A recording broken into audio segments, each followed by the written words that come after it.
You see everything, don't you? You watch the stories, you see the vacation pics, the engagement announcements, the late-night rants. You know all about their lives. But what do they know about yours? Pretty much nothing. You're what we call a digital ghost. And today, we're gonna figure out exactly why. I mean, you're real, obviously. But online, there's just no proof. If someone searches your name, what comes up? Not much. You're an observer, a silent watcher in a world that just can't stop shouting. So the big question is, why? So is it because you're enlightened? Like, you see the whole game for what it is, this constant scramble for likes and validation, and you've just opted out? You're too busy being present in your actual life to bother performing it for others. Or is it something a little deeper? Maybe a fear, a worry that if you did post something, you'd be judged, or even worse, completely ignored. Is staying quiet just a way to protect yourself from being a letdown? But what if it's neither of those? What if your silence isn't about weakness or enlightenment at all? What if your silence is actually a power move, a choice, a strategy in this crazy world of oversharing?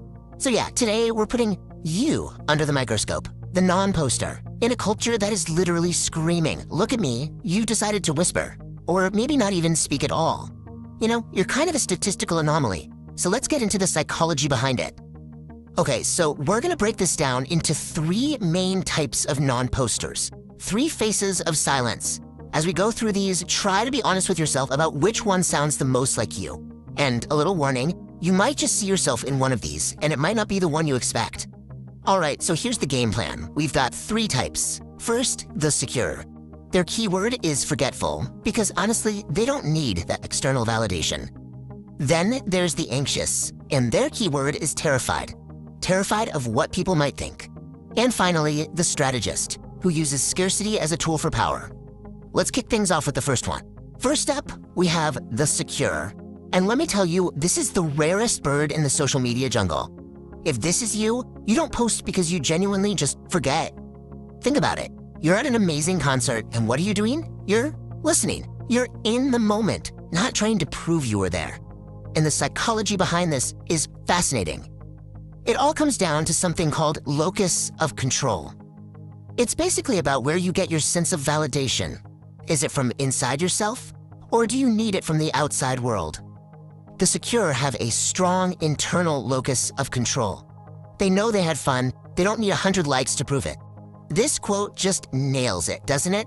My life is for me, not for you. Your life is like a private art gallery, not a giant billboard for everyone else to drive by. You get a secret most people miss. The second you pull up your phone to record a memory, you're not actually in it anymore.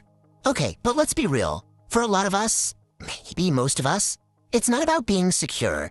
It's about being terrified. You want to post. You might even have the photos edited and ready to go in your camera roll, but you just can't hit share. And here's the culprit. It's called the spotlight effect, and it's got you in a chokehold. It's this nagging belief that everyone is watching and scrutinizing your every move. You're thinking, is this caption cringy? Do I look like I'm trying too hard? What will they think? It's a mental prison, and you built it yourself. And this is the key right here. You'd rather get 0 likes than, say, 10 likes. Why? Because 0 feels intentional. It's privacy. It's a choice. But 10 feels like you tried and failed publicly. So you hide. Because in that moment, nothing feels safer than being invisible. All right, on to our final type, the strategist. This one is different. You're not scared, and you're not enlightened. You're playing chess while everyone else is playing checkers. You understand the unspoken rules of attention, and you know that in a world of oversharing, silence is valuable. Your silence is a weapon. And to really get this, we need to talk about something called the panopticon. Imagine a prison built in a circle, with a single guard tower in the middle. The guard can see every single prisoner, but the prisoners can't see the guard.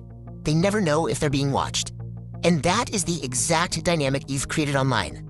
I mean, just look at this comparison.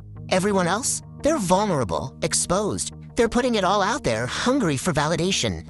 But you're the one in the tower. You're invisible, powerful. You see everything and no one sees you. That puts all the power in your hands. But there's always a but, isn't there? Because this kind of power, this invisibility, it comes with a cost. A really, really high one. Which brings us to the dark side of all this. See, the thing is, if you stay a ghost for long enough, you don't stay mysterious. You just become absent. People forget to even look for you. The price of being a ghost is simply being erased. You tell yourself it's about privacy, but is it really? Or is it a wall you've built to keep connection, to keep love out? You end up becoming a spectator at your own party, just watching everyone else live their lives. And maybe the scariest part? One day you'll look back for proof of your own life, for your own memories, and there'll be nothing. No record you were ever there. So what do? I mean, the answer isn't to suddenly become some influencer who posts every 5 minutes. The choice isn't between being a ghost and being an exhibitionist. It's about finding a middle ground. It's about being intentional. And what that means is completely changing why you post.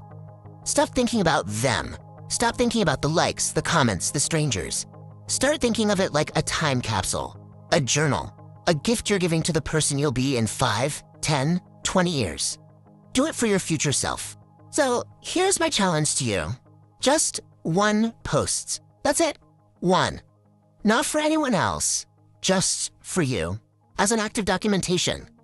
Think of it as planting a flag. I was here. I existed. Because you're not a ghost, you are real. You're here. And you deserve to take up a little bit of space, to have a record, to be seen, even if it's just for a second.